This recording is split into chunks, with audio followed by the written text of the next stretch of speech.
All right. We have a video by Chris Williamson.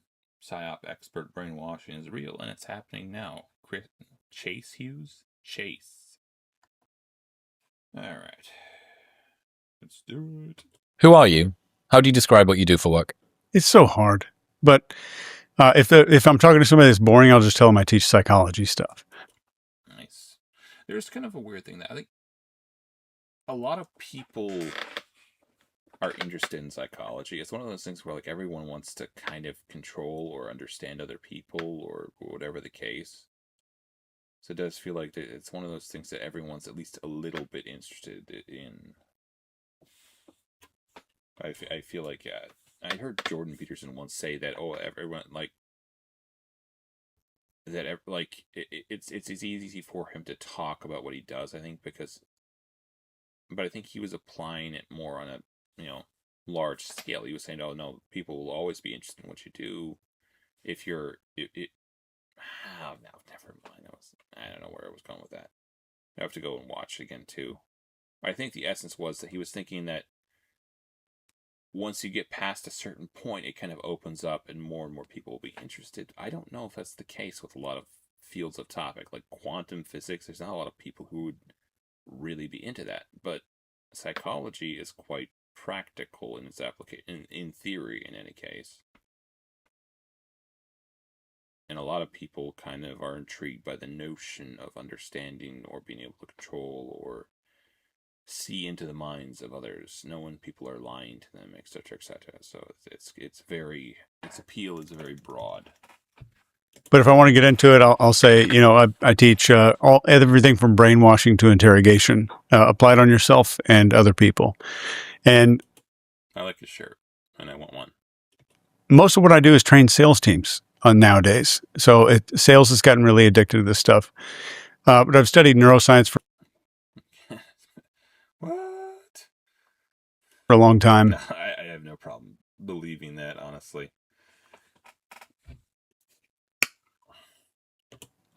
And I spent my life trying to figure out how the brain works and how to shift human behavior. No, I was remembering that actually Jordan Peterson as well, one of his lectures I had seen, I think, where he was talking about the woman who had designed cattle or slaughterhouses. I think they had effectively done it in a spiral so that the cows maybe wouldn't see the ones in the center getting slaughtered or wherever, and they would stay more docile or something like that. Part of me thinks of that with regards to advertising or people who want people to buy stuff. That's how they see us. Just cows being led to the slaughter.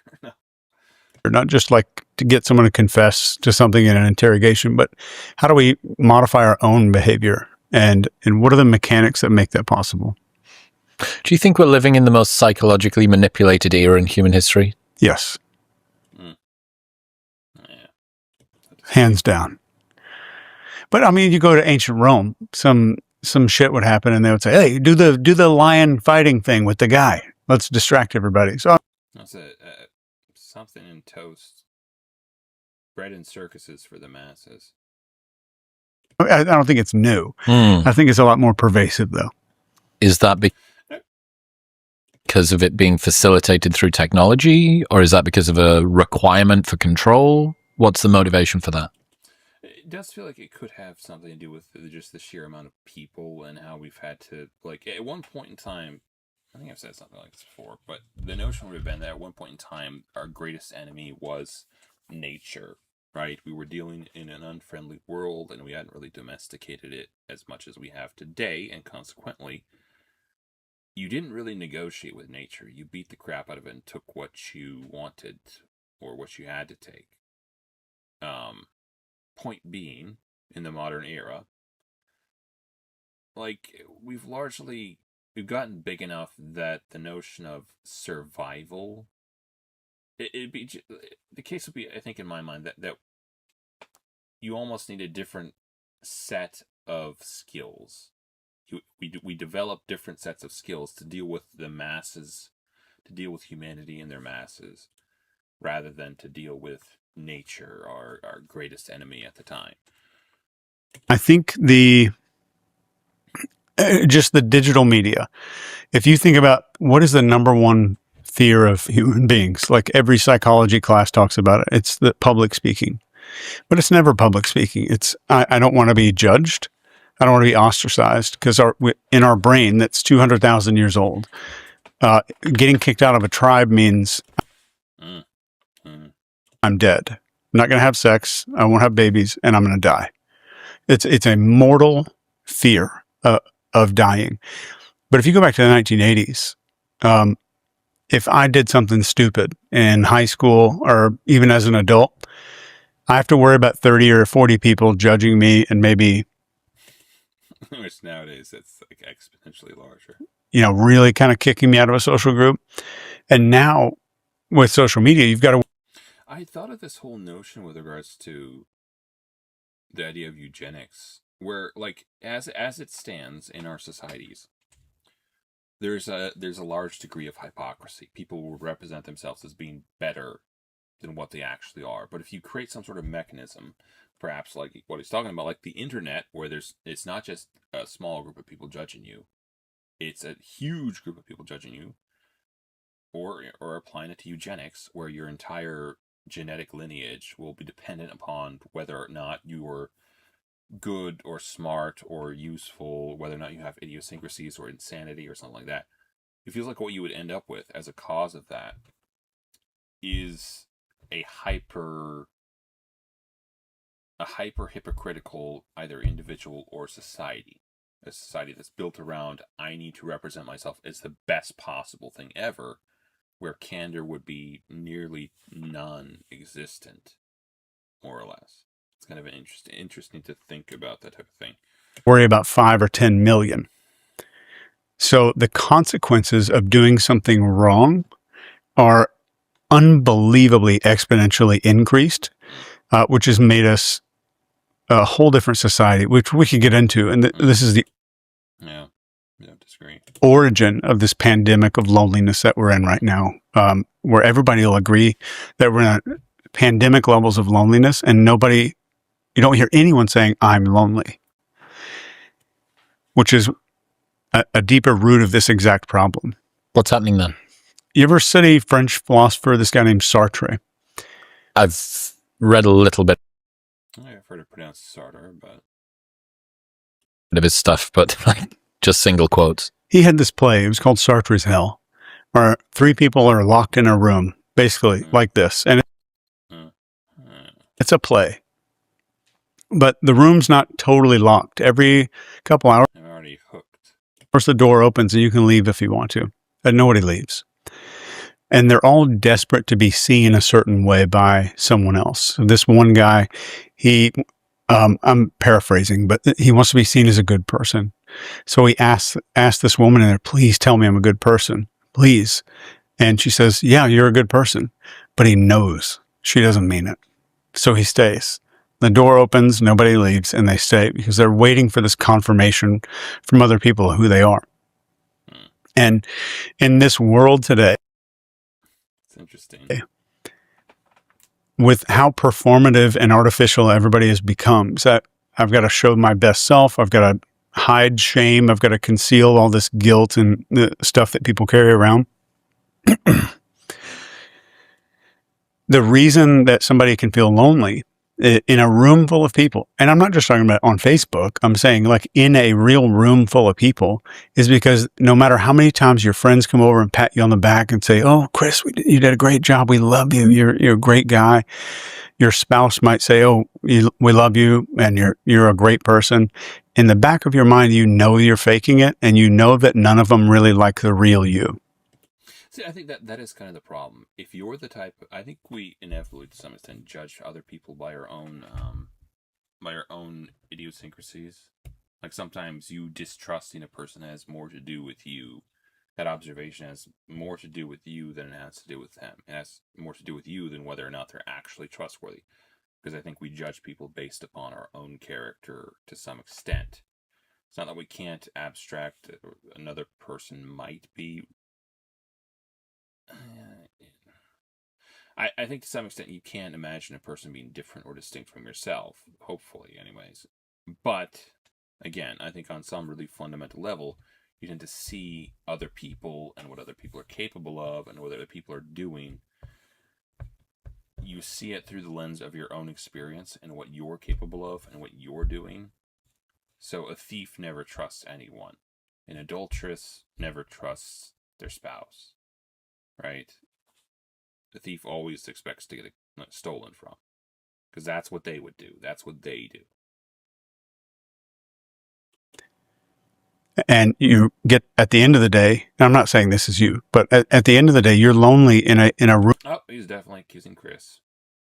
This is what Chris is. This is what's wrong with you, Chris.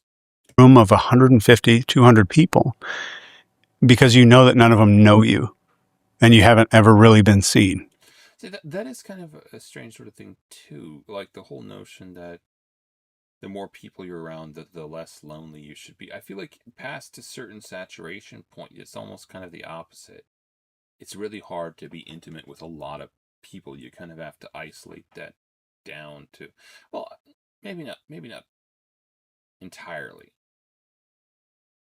But I feel like trying to appeal to people on a mass scale, getting people to like you, is not the best way to actually connect with people.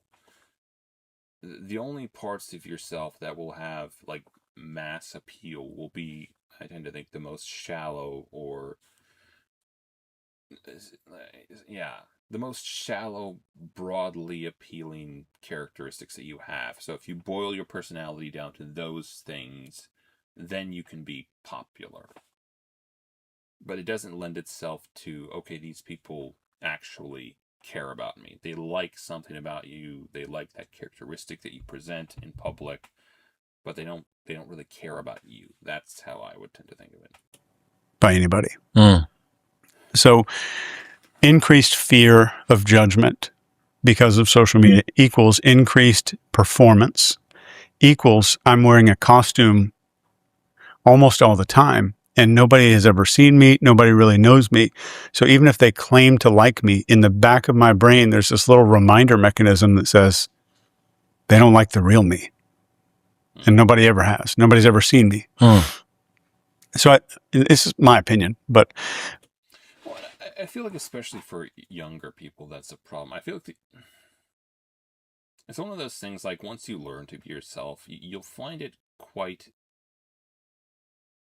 fun. And maybe I've not mastered this myself, but I feel like you tend to, you'll enjoy telling the truth a lot if you ever start doing it. You'll enjoy being honest a lot if you ever start doing it. It's one of those things that it's the most sustainable. It's the most pleasant because it doesn't require you to behave a certain way. You don't have to be like doing this to every impulse that you have. So it's fun. It's fun. It's worth trying. I think that's the root of the pandemic that we're in right now, of loneliness. Like, we're more connected than ever and more performative than ever at the same time. So we can't really connect. And our brains are wired for 120, 130 person tribe. And we start getting over that and we have massive issues. It's interesting that a lot of the time the person has been subsumed by the persona, the role that people are playing. Yeah. But the persona is incapable of receiving love. It can only receive praise at best. I like that. And it feels... I was just thinking, there was a quote I heard from Dr. K, who was quoting Carl Jung, I believe. It was the notion that something to the effect that until you make the unconscious conscious, it will rule your life and you will call it fate. And I really like that quote as well. I've heard weird things about Carl Jung, but that's kind of a really nice, it's a nice way of looking at it. You have to be able to master yourself, master all your impulses, and be aware of as much as you can about who you are and what you are. Otherwise, you'll be someone else will be something else will be steering your ship. That sounds just weird. But I like the quote. It's a good quote. Like a pat on the back. the same as people don't love Chris Hemsworth. They love Thor. They don't love Russell Crowe. They love Gladiator. So how can you be surprised if you don't genuinely existentially feel the connection with your pursuits and your successes and the people around you? You know that they're just applauding the role that you play as opposed to seeing who you are truly. Yeah. Have you seen the movie Pig with Nicolas Cage? No. You got to watch it. Even if you watch this one scene, it's like 5 minutes long. Nicolas Cage plays this guy who's just kind of had enough and he stopped performing forever. Like, he doesn't care. He's not mean or anything, just doesn't perform. And he goes to this restaurant. He's a famous chef and he's exiled and stuff. And this chef is just... I don't think I've ever watched that one. Admittedly, I'm such a, bestial sort of person that my experience with Nick Cage is probably Crudes or something like that. I've watched other stuff of his, but yeah, not well versed perhaps. Tending to be a certain type of person so that his restaurant is more successful. And Nicolas Cage just basically says, none of this is real. You're not real, which means they're not real. And none of this, everything's fake. Everything here is completely fake. Mm-hmm. And you're going to wake up every day and there's going to be less of you and less of you until there's nothing left that you will ever recognize again. And it's this massive awakening scene for this guy. And it's beautiful. And I think when people watch it, they assume, oh, I'm in the Nick Cage role here. Mm. And maybe sometimes in our life we are, but I think in other times we need to be kind of shaken awake and somebody grabs our little camera and changes our camera angle to look at a situation differently. I want to be woken up like that in every possible way. And I think that's what we all need. Is brainwashing real? What's true and false about this is kind of the place I was going to get interested. That brainwashing is absolutely real. So what do you have here as far as social media reprograms, algorithm engineering, interrogators get people, psychology of building confidence.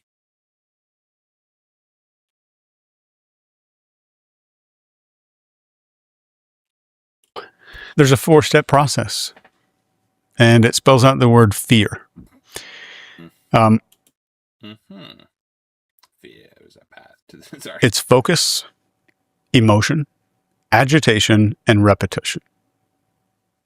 So I can imagine focus being a very easy type of thing. If we start with focus, like a very intuitive type of whatever.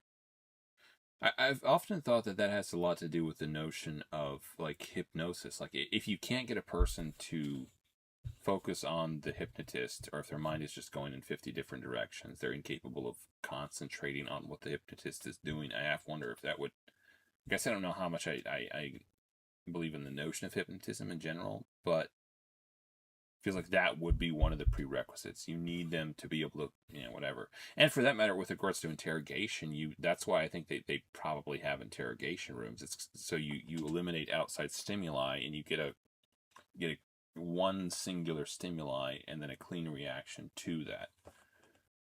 That'd be the idea in any case. If they're just all over the place inside their head, I have a feeling they would mess with that. This is me routinely breaking what you are predicting to be what's going to happen next, over and over and over, in a massive amount. 1 or 2 times, this is what triggers a mammal brain, our mammal brain, and a dog.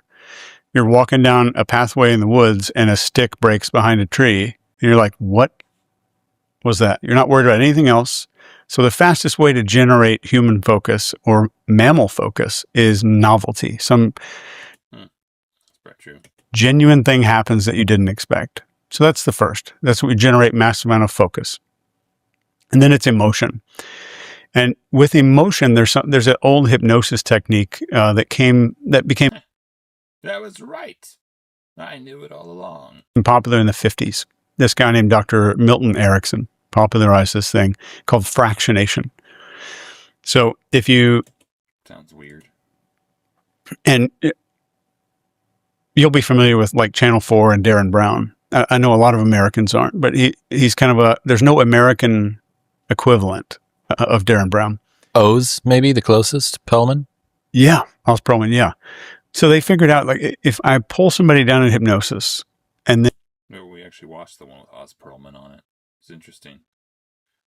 Never did watch the rest of it. I should one of these days. and take them gently out of it when I put them right back down in. So this is in quick succession. I take you out of hypnosis and then I put you back into hypnosis again. You'll go deeper every time.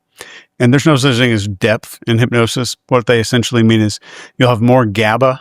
You know what GABA is? It's a neurotransmitter in your system, like the safety chemical. And you'll also have Interesting. a higher degree of theta wave brain state. And if I could just keep going up and then back down and up and then back down, you're deeper and deeper and deeper in a hole every single time.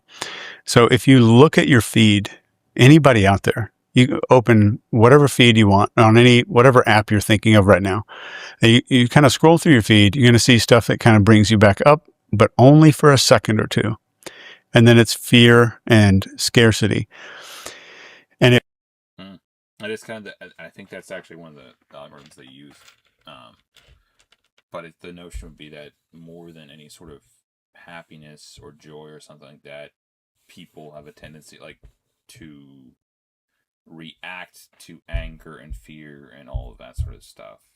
So that's kind of what the algorithm, maybe I think to a larger degree that is what the algorithm runs on. There was actually some sort of thing, I think It's a Gundam is a YouTuber who had done a video on this, that at some point in time they started to literally push news stories on YouTube more so than anything else. Like I think like up to a certain point it would have been a lot of like cat videos or stuff like that. And at some point they started to they believed it was their duty to start pushing news on YouTube. It's maybe worth a watch if you ever get a chance.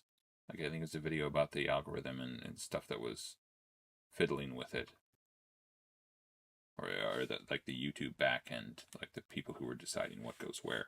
it follows the thing of getting your focus, showing you an authority figure, telling you something threatening, making you fearful of judgment of a tribe, and then making you emotional, and then bringing you back up and then back down in that cycle. So it's focus, authority, tribe, and emotion. You'll see it in your feed, guaranteed. And you don't even need to. Again, I sometimes wonder about these tactics. Like, does the fact that people know about them, does that make it not work? The fact that people are, I feel like it would make it not work as much. Because people just, they type, I think they tend to innately not like manipulation. So if they know you're trying to manipulate them, like if I say I'm trying to make you mad and then I insult your mother, your reaction to that will be very different than if I just walk up to someone on the street and insult their mother. Like if they're being prepared for like they know that they're about to be manipulated and that whatever I do is intended to manipulate them. That's very different than some sort of natural scenario in which that would just occur and they would have just a natural reaction to that. I feel like. So I feel like if a person would know these tactics, it would have some effect on their malleability with regards to those brainwashing tactics. Scroll for like 5 minutes. You'll see it Ish. right away. And then it'll be like one little thing to kind of bring you up. Like one of those videos where the people are like, oh, we just found this baby deer on our porch one day and we decided to bottle feed him and raise him. And then, it's like a fast cut to where like he's a giant deer like sleeping in the kid's bed or something and he's like a family member now. It's like a heartwarming video that feels, and I love watching those, but it feels great. And then bam, they pull you back down again into the cycle. But what you'll notice after you see that fear video at the end of the focus, authority, tribe, and emotion, right at the end of that, they're either going to A, bring you up, or B, show you an ad. Now, I've never heard anybody talk about this before, but you can absolutely see it. And I'm not immune. Like I've bought stupid shit on Instagram like anybody else. I don't think I've ever bought something specifically because an ad told me to. Maybe I'm unique in that regards because I don't know if I would ever like just this like I feel like I'm kind of obdurate to an unreasonable degree. Like if I even catch a hint of You're trying to get me to do something. No. It's too much self-description. Knowing about this like doesn't get you vaccinated against manipulation. I bought the dumbest shit in the world on Instagram. It just means I'm a good, well-informed victim of this stuff. But that's the core of brainwashing. Again, I can't help but think it would have at least some effect on your susceptibility. Is focus, emotion. That's that fractionation part of up and down. Then agitation. So this is doing something to where the mammalian brain recognizes this is a different environment than I was expecting, not a thing that's happening. So now the landscape is changing. The oil prices are going up. This big thing is happening. There's a shortage of some. So that seems like, okay, the novelty of the thing would wear off if you were aware of what's going on. You would grow to expect that, okay, this is what they're going to do, this is what they're going to feed me, etc., etc. Like, if you learn to expect that sort of manipulation on the part of whoever's running the algorithm, it feels like you would inevitably start to not sense the novelty, and it would start to lose its effect, maybe. Critical resource, and then repetition. So if it's in a detainee environment, the massive focus is then. All right, give me a second. I want to jump to. All right, let's go here. And you'll see reduce. Like I'm going to reach for this. I'm going to stop, and then let's go mammalian and then human. So the mammalian fear response or insecurity response is a reduced arm swing. Interesting. I would have thought of that. Incomplete movements. So like I'm going to reach for this, I'm going to stop, and then kind of continue doing it, and then the movements aren't completed. You'll see a lot of that kind of stuff. And you'll see reduced eye contact and a downward motion. And biggest of all, you're going to see the body.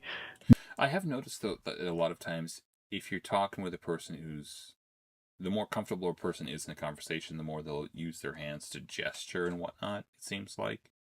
Versus if they're not very comfortable or whatever, they might, I don't know, do some sort of locked arm / hand thingy. Yeah, but I do tend to think like that animation, that plays a huge, like, it's a high indicator of this person is at least comfortable-ish. And that's my theory. Moving or staying in areas that protect arteries. This means you'll see a lot less of this. You'll see the humerus kind of sit in a little bit closer to the body while they're talking, so the brachial artery is protected. You'll see the shoulders a little bit up in social situations. That'll stay a little higher. Their head. Wouldn't have maybe noticed the shoulders coming down a little bit, protecting the carotid arteries. You'll see the arms in front of their body like this. Sometimes this is called a fig leaf gesture, named by Alan Pease. Because it's covering the genitals? Yeah. Oh, interesting. But it's also protecting the femoral arteries at the same time. And men are more likely to do that. Women are more likely to wrap a single arm around the abdomen like this while they're talking during, like if they're insecure. And this is protecting the uterus area. And that's interesting. I wouldn't have thought of them as being like gender specific, but I imagine they very well could be. There are studies on this. I have no idea who did the studies, but this is original. It does feel like I've wondered, and I want to. It would be nice to ask some sort of psychologist this, like if with regards to things like serial killing or with regards to things like criminal behavior, if you would have different origins to the same behaviors in men and women. Like in a male, some sort of abuse could cause blank response, but in a woman, that same response would have a completely different cause. Like an all roads lead to Rome type of scenario, like with the rest of the gender differentiation, you would have different responses to different things, or the same response to different things. It'd be interesting to study that sort of thing. Originally written about by a guy named Desmond Morris, who just I think died in the last month or two. He was in his 90s, but he's like the first researcher who wrote a book about really observing humans as if they were animals. Like how did their body move? And so the book was called Naked Ape. They're like us, like the hairless monkey. And he was like this savant at human behavior. But anyway, like when you're looking at the insecure behaviors, and if you're looking at two people, what you really want to look at, especially if there's two people, is which person needs something more from the other person and which person is reacting to the other person. Interesting. The one man, I'm hesitant to reveal this. The one thing that I teach a lot of these venture capital people, they'll get pitched a lot. I've never been to one of the pitches. I've been on the pitching side quite a bit over the last 6 months, so okay. I know what this feels like. Mm-hmm. The one thing that I teach them to look for is what's called lip compression. And we tend to do this at times when we are withholding a little bit of information, or that's not something I would have known. Or we're withholding an emotion.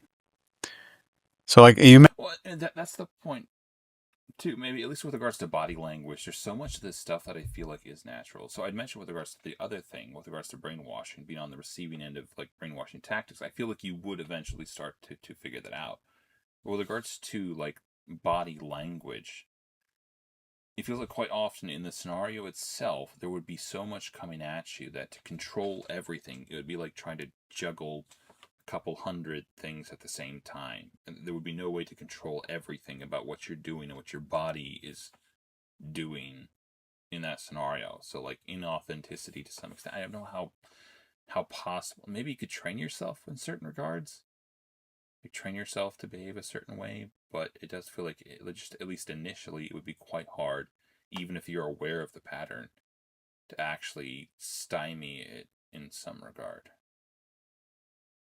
Imagine like if your friend started a new job and you're like, "Hey dude, how's the new job?" And he goes, "Oh, it's great." Mm-hmm.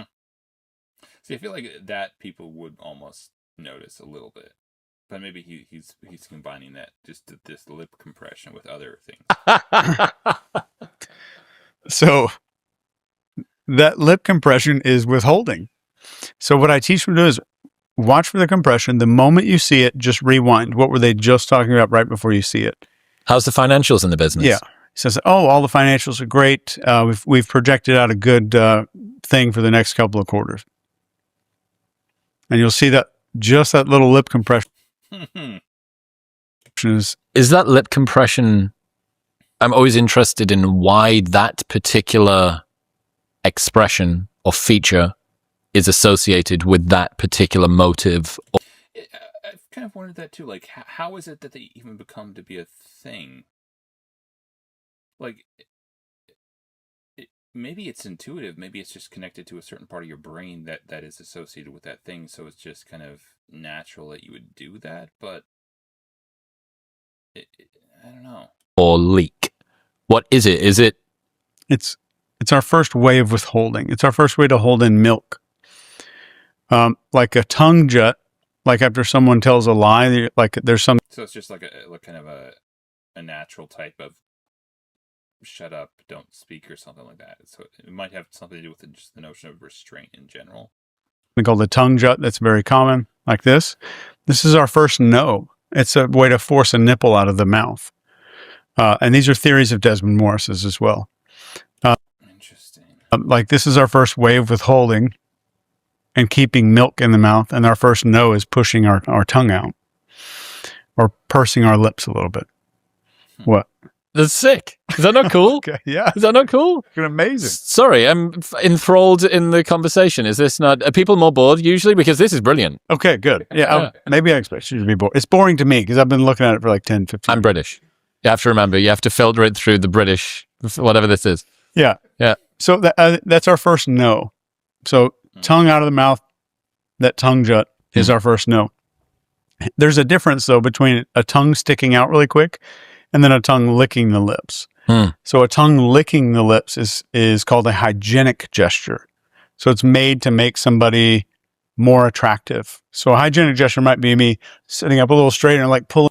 Well, and you could imagine, like, at least for women, probably like hair straightening or maybe some sort of compulsive thing like that would have to do with be in the same category a little bit. Pulling my shirt down, like rubbing lint off, licking my lips, all those gestures that are made to look us more attractive.